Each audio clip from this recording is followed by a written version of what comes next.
Yes, so now we are discussing about small business options. In that, Pathology Lab is also one of that.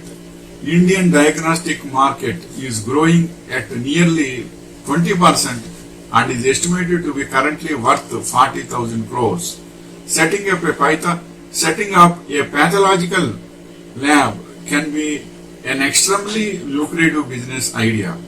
Nowadays, so many are getting so much of infections and so many problems and viruses by all these urine test, blood test, and all these so many tests are required, and diagnosis is also most important.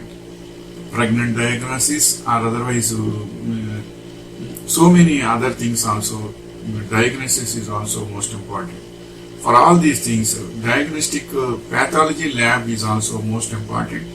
For that pathology lab, a diagnostic market lab, one clinic is required.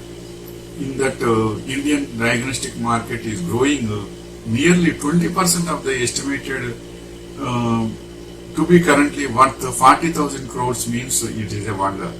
So we can accept this, and the pathology lab is also a good market to earn and to success and to serve and to do good service also. Wishing you all the best.